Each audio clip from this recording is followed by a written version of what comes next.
పెద్దలు పూజ్యులు మనందరి నాయకుడు మన అధ్యక్షులు నారా చంద్రబాబు నాయుడు గారి పాద పద్మాలకు నమస్కరిస్తూ శ్రీ లక్ష్మీ నరసింహస్వామి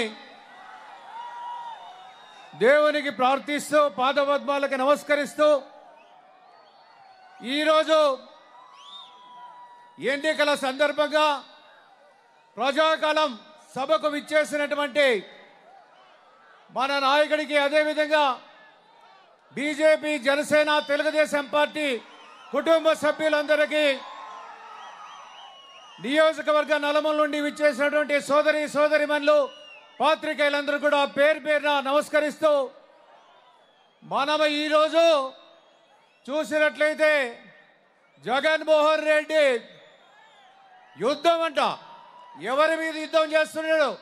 ప్రజల మీద. మనమంతా కూడా సంసిద్ధులై ఉండాలి. జగన్మోహన్ రెడ్డి మీద యుద్ధం చేసేదానికి సిద్ధంగా ఉన్నారా లేదా? సిద్ధంగా ఉన్నారా లేదా? ఒక్కటి ఆలోచన చేయాలి.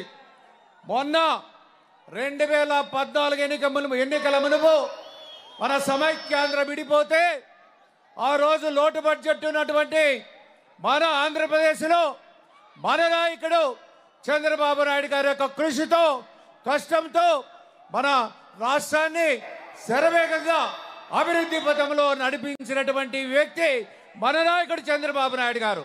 తర్వాత క్రమంలో చూస్తే ఒక్కసారి అవకాశం ఇస్తే ఈ రాష్ట్రాన్ని సర్వనాశం చేశాడు ఈ జగన్మోహన్ రెడ్డి. అందుకోసమే ప్రతి ఒక్కరు కూడా ఆలోచన చేయాలా. అభివృద్ధి ఎక్కడైనా జరిగిందా? ఎక్కడైనా ఉద్యోగాలు వచ్చాయా? అదేవిధంగా రైతులు బాగున్నారా?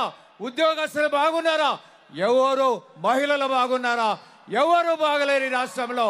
అందుకోసమే ఈ అస్తవ్యస్తమైనటువంటి ఈ పాలనకి చరమగీతం పాడాల్సినటువంటి అవసరం ఉంది. ప్రతి ఒక్కరు కూడా ఆలోచన చేయాలా. మన అనంతపురం జిల్లా వెనకబడినటువంటి జిల్లా.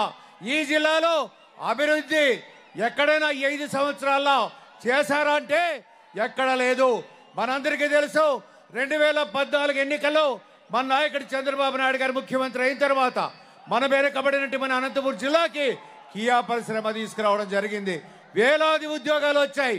మన ప్రాంతంలో భూముల రేట్లు కూడా విపరీతంగా పెరిగాయి. ఆర్థికంగా వెసులుబాటు వచ్చింది. అందుకోసమే మన నాయకుడు ముఖ్యమంత్రి కావాలి. మా నాయకుడు శపథం చేశాడు.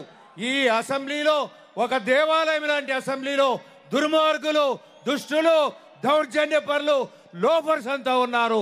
ఆ లోఫర్స్ అంతా కూడా తరిమి కొట్టాల్సినటువంటి అవసరం ఉందని సందర్భంగా తెలియజేస్తా ఉన్నాం. ఇప్పుడే కాలాతీతం అవుతోంది. మా నాయకుడు ప్రసంగిస్తారు. Thank you. నమస్కారం.